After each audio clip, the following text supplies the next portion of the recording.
Thank you, Chairman Yarmouth. Thank you, members of the committee. I want to raise a small number of issues that I think are particularly important to the 7th District of New Jersey, and I think important to the country as a whole. And the first is the need for a budget that invests in transportation infrastructure, in particular public transportation.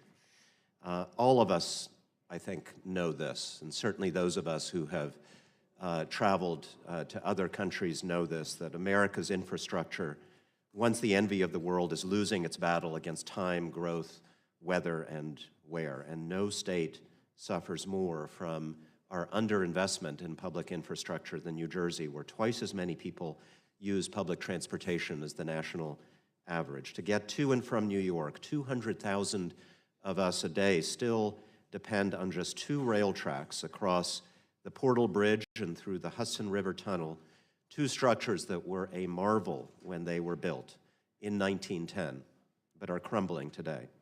If we fail to repair this vital transportation corridor in time, we'll be dealing a crippling blow to the economy of our region and our country.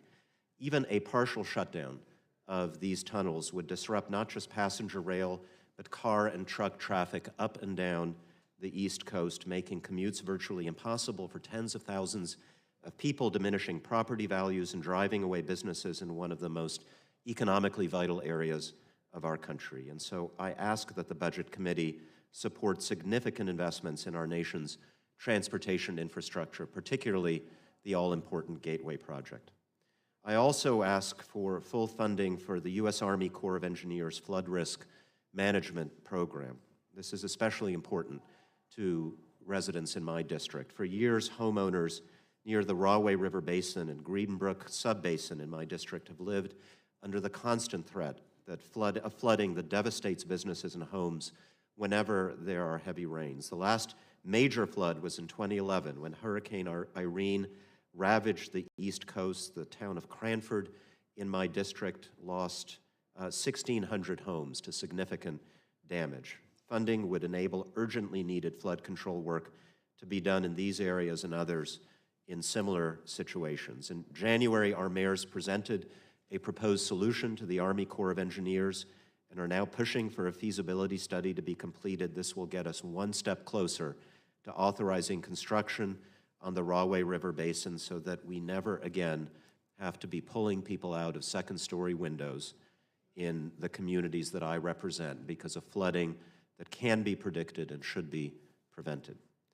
Finally, Mr. Chairman, there is a profound debate that we are having in this very body right now about the words we speak and the example that we set when it comes to bigotry and intolerance. But it's not just what we say as leaders that matters, it's what we do as legislators. Anti-Semitic incidents in the United States surged by 57% in 2017, and overall hate crimes rose by 17%. In my district, white nationalist and anti-Semitic propaganda has appeared from community bulletin boards to graffiti in public schools. People whose minds have been poisoned by this extremism have threatened and committed brazen acts of terror, including the deadliest attack on Jewish Americans in our country's history. We have invested enormous resources as a country to prevent foreign terrorists from conducting attacks on our soil, and we have been remarkably successful. We have devoted vastly fewer resources to preventing attacks by domestic extremists, even though they have claimed roughly as many lives as groups like Al-Qaeda and ISIS within the United States since 9/11.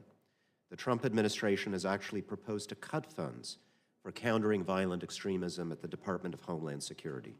So let's make sure that our budgets for the Justice Department, including the FBI, and for DHS, are adequate to meeting the threat that our citizens actually face from both foreign and domestic extremist groups, and that there is an expectation of greater parity when it comes to which are prioritized. I look forward to working with you to shape our response to this and all the other challenges I mentioned. Thank you.